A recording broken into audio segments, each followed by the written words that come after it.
Welcome back to another edition of the Art and Business of Writing podcast, where I am Chris Jones with Kayla. Kayla, how's it going today? Oh, it's going great. I'm wearing my stretchy pants. You know, it's the day after Thanksgiving, and I had a great feast. Oh, man, I tell you, Thanksgiving, this is one of the few times we actually stayed home. We didn't want to travel, didn't want to deal with traffic, mess with the gas prices, which I don't know if they're increased where you are, but our gas prices have gone up by 20 cents since the beginning. Oh, really? I didn't notice. Yeah, so I was like, why don't we just stay home this year? I'll make some chicken, we'll lay low, watch some Christmas movies at the end of it, and that's exactly what we did. It was nice. Nice and quiet. Yeah. We had some friends over for dessert last night and played games and hung out, and that was good. And my husband did his famous splatchcock turkey, and it's always a hit. Oh, nice. So what's new with you? We haven't kind of come together in a while, so I'd love to hear what you're working on these days. Well, I've been busy this fall. That's probably one reason we haven't been together for a while. I published 2 books. I published one in August. It's called Broken Beginnings, and it's part of my Ina Ranch series in the Lay Crime Kindle world. And then in October, I published the second book in my Seasons of Love series. It's called Fighting for Fall. So yeah, I've been busy launching things and working on new things, and it's great.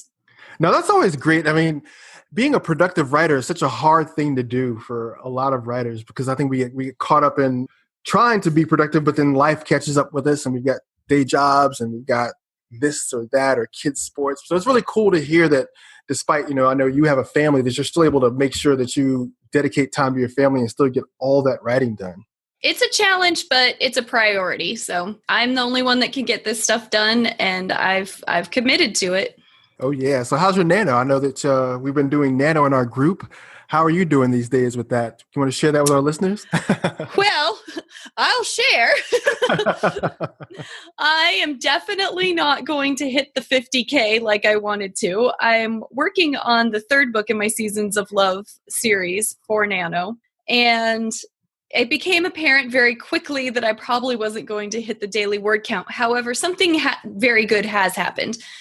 I'd gotten a little lax about writing every single day. I would have, over the summer and stuff, I did get a lot done, obviously, because I published 2 books this fall, but it was kind of splotchy writing. So this month, I've really focused on writing every single day. So even though it might not be the magical 1,667 words, I have written something on the new book every single day. So I will have a very good start on it by the time November's over. How about you, Chris?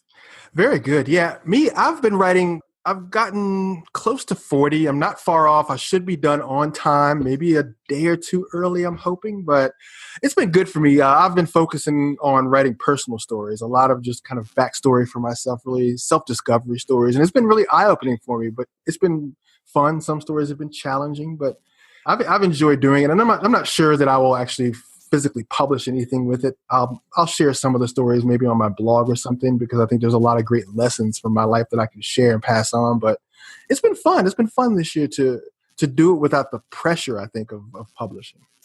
Nice. That sounds like a really almost therapeutic exercise. Oh, yeah, most definitely. Cool. Well, I am so excited about today's guest. I mean, I'm about to bounce right out of my chair. I know. I mean, to think that we landed such an awesome guest on our podcast. And of course, we always expect to land great guests, but this guest here really takes the cake. And we're so excited to bring her to you guys today who are listening. That's right. We have Joanna Penn.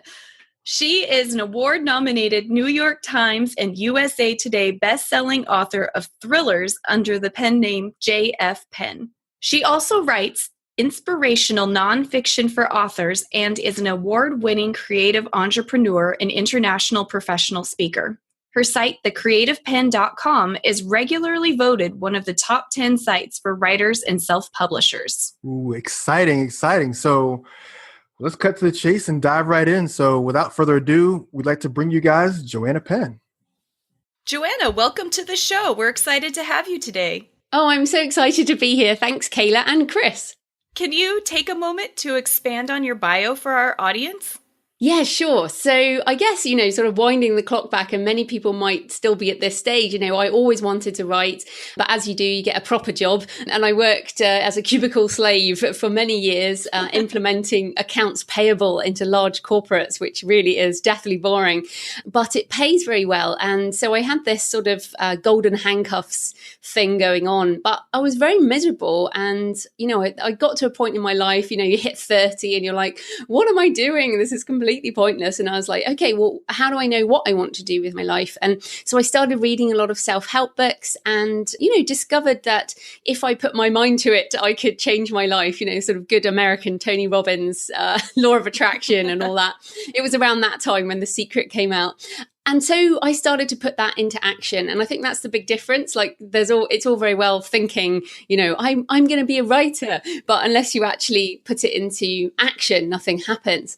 So I started writing a nonfiction book on career change, which I rewrote a number of years later. So it's out there now as Career Change. And I started a blog, thecreativepenn.com, pen with a double N, in 2008. This was before self-publishing was trendy, before podcasting was a thing. And pretty much from there, I was writing nonfiction. And then in 2009, I did NaNoWriMo, National Novel Writing Month, started writing my first novel. And in 2011, I left my job to be a full-time author. In 2015, my husband left his job because I was making enough money that, we could afford that. And now I guess 11 years after I started writing, I make a multi-six-figure income with my writing. And I'm an international speaker. I write fiction and non-fiction. I've got 26 books at this point. And life is very good, but it's, that's a sort of potted history, but it's been 11 years. So it's still a journey. Wow, you have come so far. But I love that you point out it's been 11 years. It's not like, I started this 2 years ago and here I am. So I really love that you emphasize the journey so it's more realistic for all of us. Yeah, well, and I think that's so important. And if you think of writing as a business, and I know this show has that emphasis, then you have to think of it like any other business. And we've all heard that whatever it is, 50 or 80% of businesses fail before 5 years. And I think that's the same for many authors. Many authors give it up or, find that they only want to write one or two books. But if you want to make a long-term career and have a business with your writing, you have to look at it from a long-term perspective because it takes time to, for people to find you, I guess. I've been podcasting since 2009 and I know you guys started a bit later on, but it's kind of amazing, how long it takes to build an audience, right? Yes. It's a slow go and very organic. I don't think there's any major tricks or anything these days that just boom, grant you an audience. It's a snowball, I believe. Yeah, definitely. I don't think there's ever been any tricks with anything. There is no get rich quick. It can be a get rich slowly. I think that's the thing with writing, because with intellectual property rights, and licensing and the internet and the way we can reach an audience worldwide, I really think now is the best time to be an author. So it's very exciting if you take control and learn along the way and try new things. Definitely.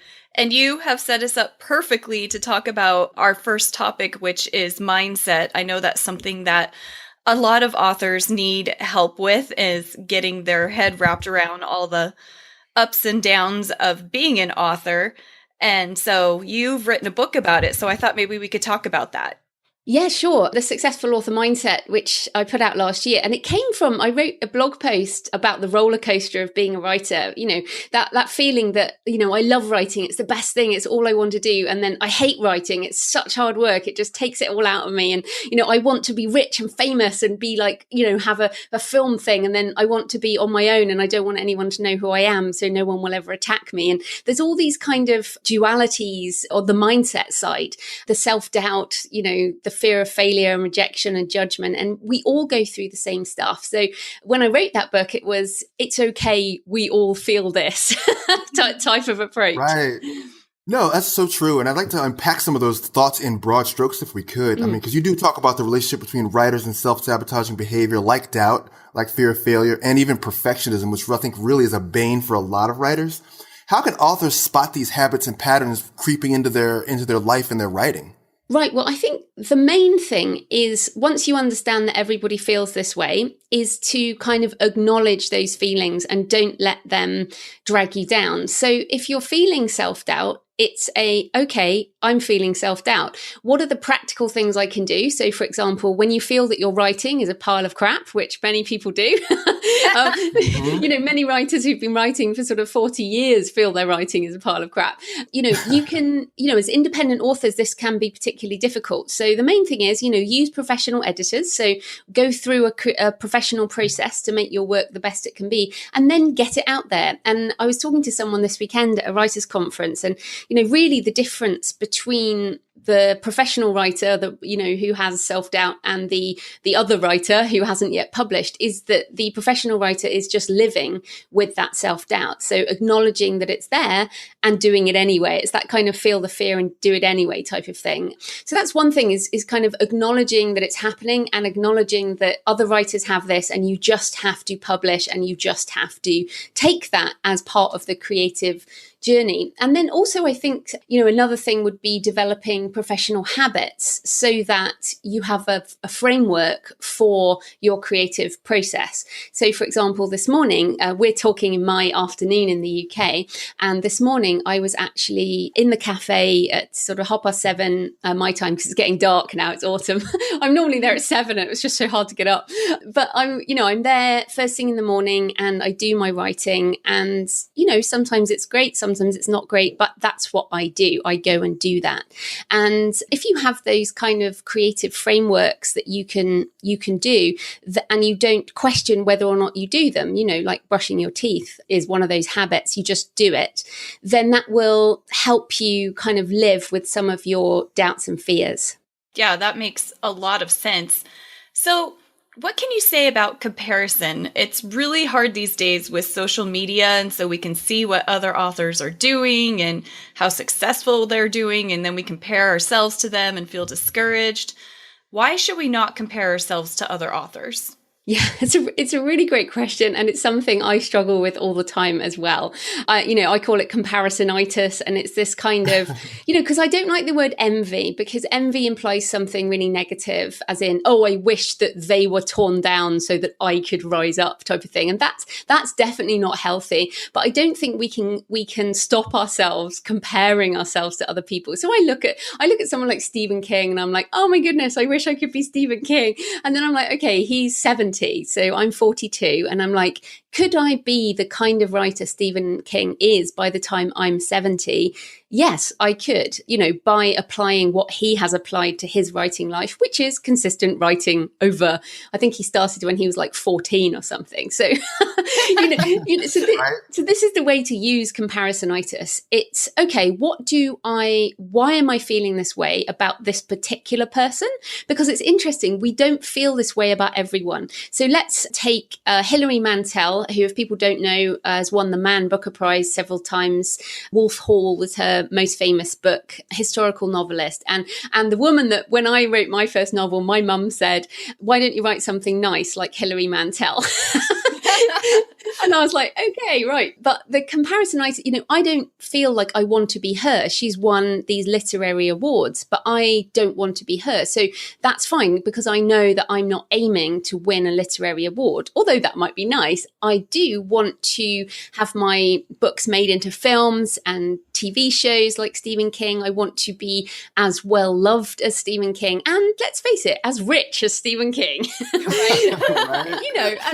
And writing genre novels. So this is the thing. So I am not comparing myself to Stephen King as he was in his 40s. I'm comparing myself to him now, and that's wrong. So, and again, we might look at an indie author who, is, let's say, using Amazon advertising very successfully, and we're like, oh, why can't I be successful like that? And maybe then we need to look at, okay, so are we actually using Amazon ads in the way that they are? So try and recognize this comparisonitis, and then look more deeply at what are the things about that person that you admire, and then how do you how do you apply that in your own life? So whether that's, okay, we'll get back to writing then, or read their books, or buy their courses, or, praise them. I sometimes do that. Like if I'm feeling comparisonitis, I will deliberately tweet something of theirs, write a review on their book, or do something that will turn my feelings into something positive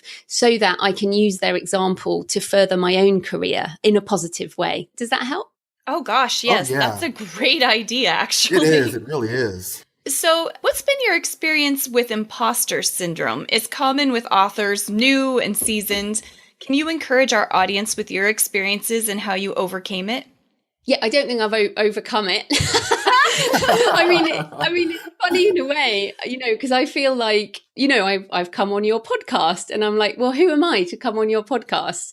I certainly get this comparisonitis a lot when I'm speaking at events. I mean, I even sometimes say no to speaking at events because I just feel like, well, how can I speak at that? Even though they've asked me, it's kind of weird. And especially when I go to writing conferences. So I go to Thriller Fests every year in New York, well, not every year, every couple of years in New York. And the people there are like, Lee Child and, the top of the game. And I'm like, I'm such an imposter. Why am I here? But interestingly, many of those people also talk about the imposter syndrome that they feel. So again, it's acknowledging that you have that. And, yes, talk to other writers if you feel that way. But I feel sometimes that turning our angst into therapy with other writers can kind of spiral everybody downwards. So I try and take more of a positive approach, certainly on my podcast and in my writing. I don't tend to share too much when I'm feeling like this. And, I try and look at, okay, so, how do I pump myself up in a way? Like before I'm speaking, I will listen to specific music to try and make, sort of shift my energy into something more positive. So doing things like that can help. But again, with self-doubt and imposter syndrome, it really is acknowledging it and getting on with it and then trying to live up to it. So if I admire, someone, like Lee Child, for example, it's like, again, what can I do so that I can emulate his success? So writing books in a series that readers love, writing prose that just drags you through the book. What can I learn from that? So yeah, always focusing on sort of self-development rather than putting yourself down. Oh, that's great. And I've just been sitting here nodding my head steadily as you're going through this. This is so awesome. So when authors write a book like your mindset book, there's often an autobiographical element to it. And we all see your successes now, but what challenges did you face on your journey to being a best-selling author and popular podcaster? Well, I mean, a lot of my challenges, it's interesting because I find that this is the career for me, but this is like my fifth business. So again, that statistic around the businesses that fail, like I had a scuba diving business in New Zealand, and writers sometimes complain that, oh, it's so expensive, I have to hire an editor. And I'm like, yeah, try having a boat and the insurance and the fuel and the staff and like dive tanks and wetsuits and and be dependent on the weather and the oil price. And I mean, that was a very, very expensive lesson for me, that business, of that failure, and also taught me a very important lesson, which is I do not want to have a business that's dependent on a physical location, physical assets like a boat, expensive, things like that, to be out of control with my cash flow. So many lessons from that experience. I mean, that was probably my biggest failure. It also caused the breakup of my first marriage. So had huge ramifications in my life. And at that point, I really did feel like, what am I going to do? I was completely broken. And I would say here that writing was what pulled me through that time.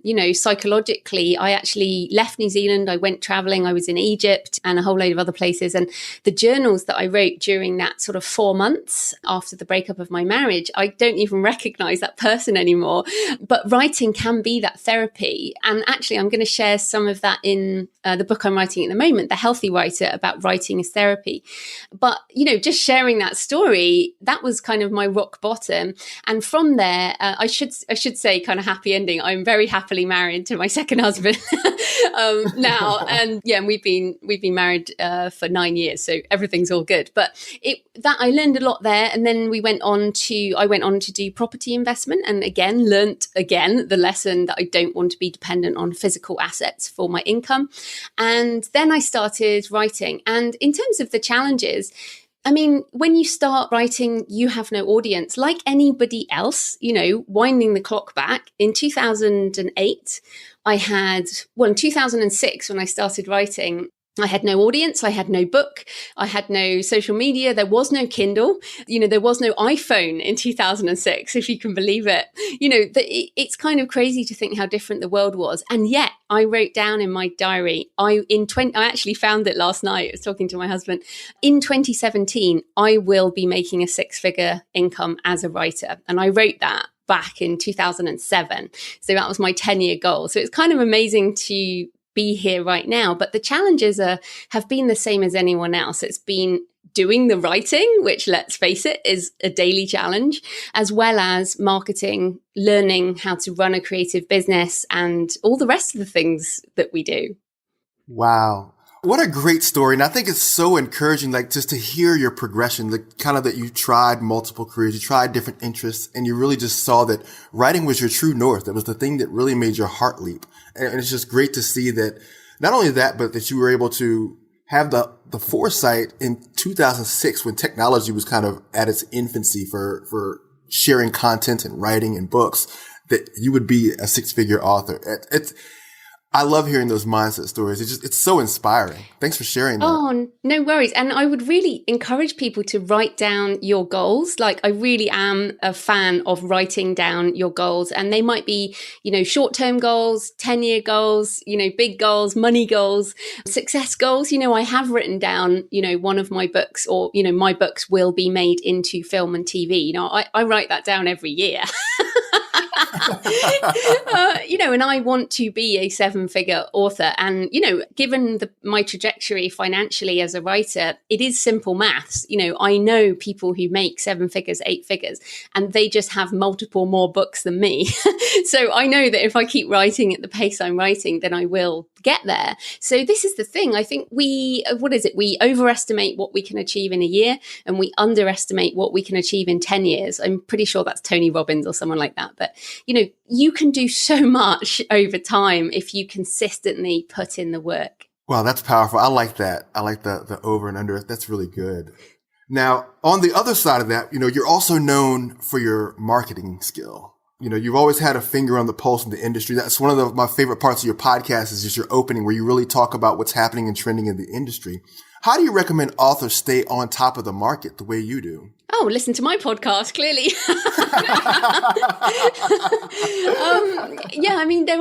There are definitely, I really recommend the Sell More Book Show podcast with Jim and Brian. They report on it's a weekly podcast that does news and tips, marketing tips specifically. The Self-Publishing Formula podcast also focuses on marketing. I try and do much wider topics on my show, but the reason I've this year republished How to Market a Book is the updated 3rd edition, and it's a big book, is because I'm kind of a student of this stuff because I want to sell more books, and it's funny because what we become known as is kind of hilarious, because the reason I got into marketing is because in 2008 I was sitting on 2,000 print books in my garage and I realized, oh, okay, now they're in my garage. How do I actually sell these books? Like, I literally did that classic mistake of, oh, now I have a book, everyone's going to want it. But this, again, before Kindle, before CreateSpace, that, how you couldn't do it then. And you had to ship things from your garage and no one knew who I was. I didn't even have a website. So it was like, okay, now I need to learn marketing. So my degree is in theology. I don't want anyone to think I have a degree in marketing. It's all self-learned. So if you're feeling that marketing is like, what do I do? Then you learn it over time, like everything else. It's just something that you can learn, and it can be as creative as other things, we're so lucky to have things like Instagram and Pinterest now, where we can do visual marketing, and marketing can actually be fun. That's what I want people to think. Yeah. And you know what? You segued right into my next question, because I wanted to ask you, what are some, just give me 5 examples of really fantastic ways that you've marketed and promoted your books that are really creative, that our audience can actually implement? Okay, well, there's creative versus what really works. So let's talk about what really works. And if it's creative, then it's creative. Yeah, exactly. Let's go for what really works first, which is using email list services like BookBub, Free Booksy, Booksy, Bargain Booksy, and all of those types of services. I mean, at the end of the day, I met an author the other week who basically doesn't even bother doing anything else. All she does is stack ads with these email services. And there's lots of them. You know, every week, basically, she's doing a different paid promotion on her books. So that's definitely would be my number one tip, especially if you don't have a market, an audience at all. This is definitely a good start. Then, building your own email list is obviously a good idea, because then over time you can kind of wean yourself off those paid email lists. So that's really good. But I guess in terms of creativity, one of the thing that I have built my business on is content marketing. And I think content marketing gets a bad rap these days. I don't know why, but content marketing is basically blogging, podcasting like we're doing. So this is content marketing. It's kind of longer form content that is held on your website. So it's not social media. It's not Facebook. It's not Twitter. It's not Instagram. It is things like blogging and podcasting, long form content that people get a lot of value out of and that is more evergreen. And the secret to this, I think, is SEO, or search engine optimization. And many of us have heard of that, but are you actually implementing it? So, for example, in your headlines for your podcast episodes, or for your headlines for your blog posts, are you looking at what people are actually searching for? And so many authors are not doing this. They're like, my day at the festival, whereas they should do something like, what I did when I went to Venice to see Damien Hirst, 7 lessons learned about art and money from Damien Hirst, art and money being the keywords there. So thinking about that, and I'm doing it with my fiction as well at J.F.Penn.com. So for example, 7 ways that the world is going to end.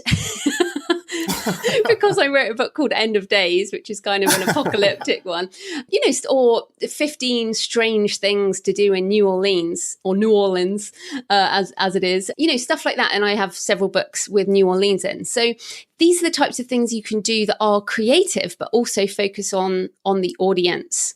Okay, so that's 3. Then let's just do 4. So finally is the image, yes. The image marketing. So with an image, you can, with one image, so say, and I love graveyards. So I say this a lot, I'm a taphophile. I like going to graveyards and taking pictures of sculpture and, beautiful things like that. People send me graveyard images from around the world now.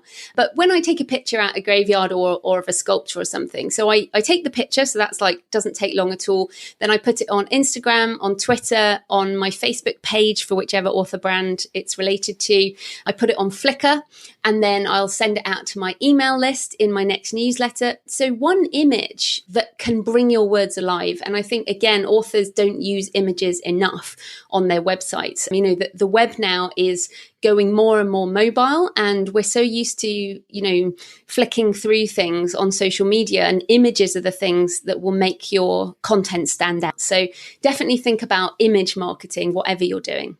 Wow. Yeah, that's great. So I'm going to rephrase my question a little bit, because obviously our audience can tell just by our talk with you so far that you're one of the most successful self-published authors in the industry. What are the best advantages self-publishers authors have over traditionally published authors? Well, and again, it's funny you should ask this, because I spoke this weekend at a conference that was very much aimed at traditionally published authors, and I was meant to talk about marketing. And as I said, the very first thing, the biggest thing with book marketing is a price promotion. So indies, this is very easy. You can very easily lower your price to 99 cents or free, and then pay for something like a BookBub or a free Booksy, and send your book rocketing up the charts with a short time price promotion. Now, if you don't have control over that pricing, it's very hard to do this. So I would say, right now, price promotions are the biggest thing that sell books. I hit the USA Today list last year with a price promotion on books that were 5 years old. So, you don't even need to do it with a new book. So I think price is definitely one thing that we control that's awesome. The second thing would be cover design. So when you're traditionally published, most authors don't get a say. And if you do get a say, it's a very small say in the cover design. And many authors are very unhappy with the cover design from their publishers. And if they get the rights back, they often change the cover. So for indies, changing our covers again is very powerful. So I have relaunched and rebranded a number of my books with new covers, and then put them, say, into new categories, which we can also control. And that really, really helps, because often, you think a book will hit this market and then it doesn't. So you need to change it up a bit. So relaunching your book with a new cover, even a new title, and then changing your price, sending it up the charts in a new category. This can be incredibly powerful. And then the other thing I think for indies is speed. With traditionally published authors, they are very often sort of limited to publishing once a year, which with the sort of growth of ebooks and Kindle, many readers want more than that. And also length of the book. So most of my traditionally published friends have to write sort of 100,000 word books, but I can write 2 books at 60,000 and sell them at the same price and make 70% royalty and, do 2 in a year. So I end up making a lot more money. So, I personally think there are a lot of benefits to being indie, which is why I am indie. And I think if you have a business mindset, then it is the better way. However, many authors don't have the business mindset and want someone to do all that for them and might not be concerned about money. So if you're not so concerned about money and the business and all that control, then traditional publishing might be the way. Now, if I did get a deal for something that was awesome, like film and TV rights or foreign rights or, other stuff like that, then, hey, I'm up for it. But I love the control we have as indies. It really is just fantastic. Yeah, I totally agree. I love being in control of my stuff. And I hear about people who have lost control and really wish that they had it. Yeah, absolutely. Did you have a question, Chris? No, I'm just taking it in. It's fantastic. I love.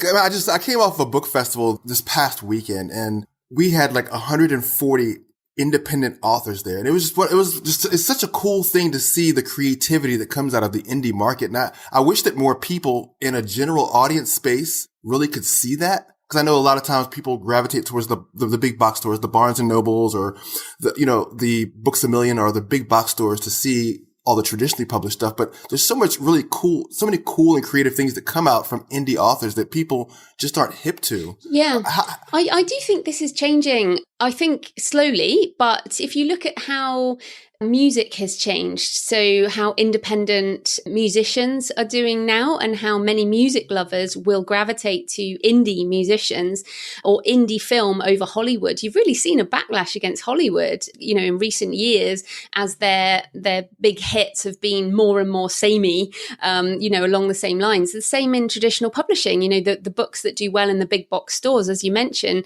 they're all getting quite samey and the sales aren't so big anymore. So I think we are beginning to see a move towards consumers wanting independent labels for film, books, TV. If you think about the craft beer market, a lot of people would rather drink a locally brewed craft beer than they would, a massive chain beer as such.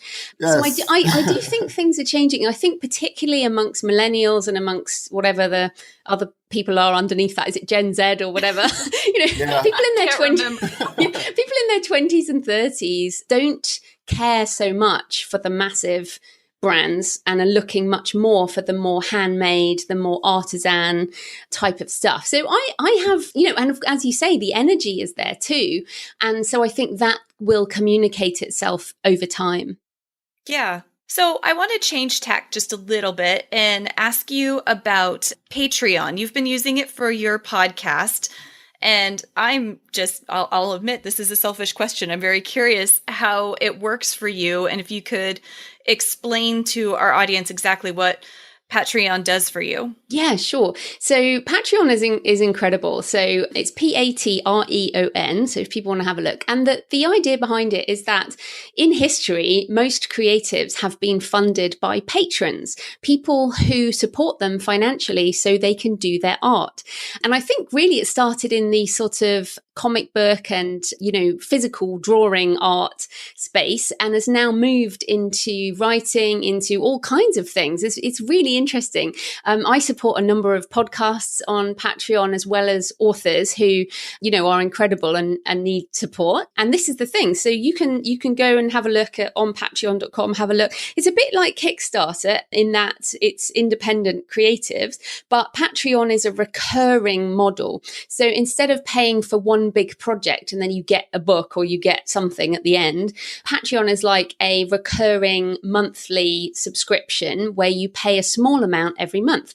So I have people, my podcast is free, the Creative Penn podcast, anyone can listen. But if you want to donate, you can go on patreon.com/the Creative Penn, and you can go and see how many people are supporting me if you like. And essentially people pay sort of between $1 and $5 twice a month. So even though I podcast every Monday, I only charge for 2 shows a month.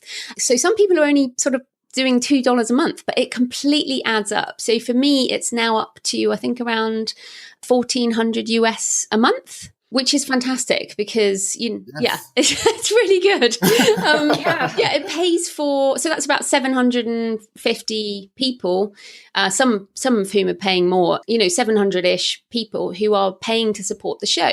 And if you've heard of 1,000 True Fans, which is like this idea by Kevin Kelly that if you have 1,000 people who will support your work, you can survive as a creative.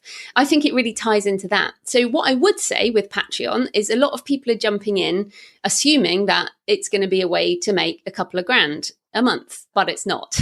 Because I've been podcasting since 2009. I have over 300 shows now, 300 episodes. And the people who are supporting the show are often people who've been listening for a long time and have had value from the show. So I don't believe that you can just come out of nowhere, put up a Patreon page and assume that people are going to find you. A bit like Kickstarter, most things don't get fully funded on Kickstarter. So you have to think about that. Also, when I started it, I was very nervous about starting it because, it was a free show. And I was like, okay, so if you want to support the show, I was a bit embarrassed. And now I understand that people want to support you if they get value. So provide value and then put your Patreon page up and then see what people want. So I do an extra Q&A show every month for Patreon supporters only. So they get extra audio. They also get my ebooks and audiobooks when they come out. So you have to have some goodies as such. But yeah, it's much easier if you have an audience already. I guess that would be the point. Like you guys do. You could definitely give it a go. Although I would say again, when I first started, I think I made about $20 in the first month. And that was like depressing. And I was like, why am I even bothering? But over about 4 months, it still ticks up every month. So yeah. Yeah. Hey, well, you know what? That $20 can pay for your hosting, Well, it covers something. Not when you have a very big show. That my hosting is very expensive these days. Oh, yeah, I can imagine. Now, you talked about having goodies. How do you determine what rewards you want to offer on Patreon? I think the most important thing is that it shouldn't cost you anything or much. So, for example, if you offer an hour's free consulting for every person at a certain level, and then 10,000 people join up, you are going to be screwed. So what you have to do is think about scalable rewards. So free ebooks, free audiobooks, my extra audio, obviously I record it once and everybody gets it. Things where it's a scalable reward is much better than a physical. If you have to send everyone a physical book, that can be, pretty big as well. Right. And so how is it delivered? Is it delivered through the Patreon interface, or do you have to fulfill it yourself some way? Oh, well, it depends. I deliver my extra audio through the Patreon interface, and then the books, people just email me and I send them to BookFunnel or whatever. I do have print books for people who support in the top tier. So yeah, they do that. And then often I just order them directly from Amazon and send them direct. So here's a little tip if people don't know, like if you're sending books from the UK to the US, it's just easier to buy them on Amazon.com and have them delivered directly. Or again, if you're doing it for the UK, go to Amazon.co.uk and do it that way. So that makes it much cheaper. Okay. And then with the interface itself, is it similar to like with Kickstarter, you always put updates and you communicate with your patrons? Is it the same way with Patreon? Do you try to have an update every so often, or do you have a set schedule or a way that you do updates, or is it just you set your rewards and then that's that? Well, you put your show on every week, so they only charge. You have to put your thing on there. So every Monday I put my show on there, and then I can charge for that show. So, I mean, I would suggest that you guys and anyone else listening who's interested, just go and have a look and sign up. Like, there's no issue in signing up. Have a look at it. Sponsor someone else, see how that goes. Find something you like and just sort of experience it. I do think it's a growing revenue option for creatives, and certainly with podcasting, because as you guys know, it's a lot of work and most podcasts don't make any money. So, I podcasted for years before I made any money, but you don't podcast for the money generally, but I think Patreon can really help. So yeah, definitely go and check it out. Awesome. Sounds good. Yeah, that's great. So we're running out of time. So before we wind down, Joanna, would you like to tell us about what new things you have coming along in the near future? Yeah, sure. So for fiction, I'm working on a fantasy called Map of Shadows, which hopefully will be out by Christmas, first in a new series. So I'm excited about that. And then for nonfiction, I'm working on The Healthy Writer. As I mentioned, with the author mindset book, that really sort of hit home for people because everyone experiences self-doubt and all that. And in the same way, I did a survey on the Creative Penn and we had over 1,200 authors reply. And everyone, well, not everyone, but a lot of people are suffering from back pain and headaches and eye strain and stress and burnout and, RSI and, weight gain and just a whole load of things that everybody has issues with, because writing, although psychologically great in many ways, is physically very difficult for our bodies. And if we want to do this for the long term, then we have to look after our bodies. So I'm co-writing that book with a medical doctor. I'm not just doing it off the top of my head, which is good. And it will cover all of those, most common issues that we have. And I've also got a friend who's a poet who has bipolar, who's writing about depression. And we're really trying to make people feel that pain is something that you can deal with. So I'm really sharing a lot of my pain journey around back pain, for example, and headaches and migraine, and also, my own sort of psychological mental health with being a writer and how I've used walking and yoga to help make that better, and how to manage stress and all that. Because it's so interesting. I mean, what we've done with the indie world is, we are independent, and yet more and more indies are working harder and harder and harder because of the 30-day algorithms and the 90-day cliff and, voracious readers in some markets. And many indies are getting sick. So what we want to do with this book is really try and help people. So that will be out in January 2018. And that's The Healthy Writer. Very awesome. Exciting. That's very much needed. I'll tell you that. Thank you. For sure. So, Joanna, what's the best way for people to connect with you and find your books? Yeah, sure. So thecreativepenn.com, pen with a double N, or you can come and check out the podcast, The Creative Penn, on all the usual sites. I'm on Twitter at The Creative Penn. You should probably find me anywhere like that. And my all my books are on all the usual places in ebook, print and audiobook. And my fiction is at J.F.Penn.com, F for Francis. So yeah, those are places to find me. Wonderful. Well, Joanna, thank you so much for joining us today and inspiring our audience with your wisdom and stories. I know that I've been scribbling this whole time you've been talking, and I'm sure others will be too. Oh, well, thanks so much to you both for having me. I really appreciate it. Yeah, no, you were fantastic. Thank you for joining us. Hey, author, Chris here. I want to tell you about a program that I'm really excited about called Group Gold. For a long time, I would post on my Facebook fan page only to find crickets. Very few interactions, very few connections. That is before I discovered Facebook groups through the program Group Gold.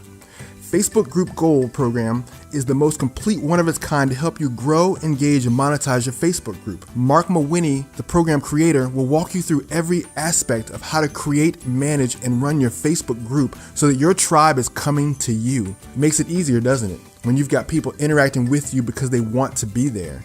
That's the beauty of Facebook groups over Facebook fan pages. Ever since I started the Facebook Group Gold program, I've been growing my group, building my audience, and I've got people in there who are active and who want to be there, hanging out with me every single day. You can have that too. Just visit my website, www.readywritelaunch.com, and under the offer tab, select Group Gold. Then you can see for yourself the magic of Facebook groups.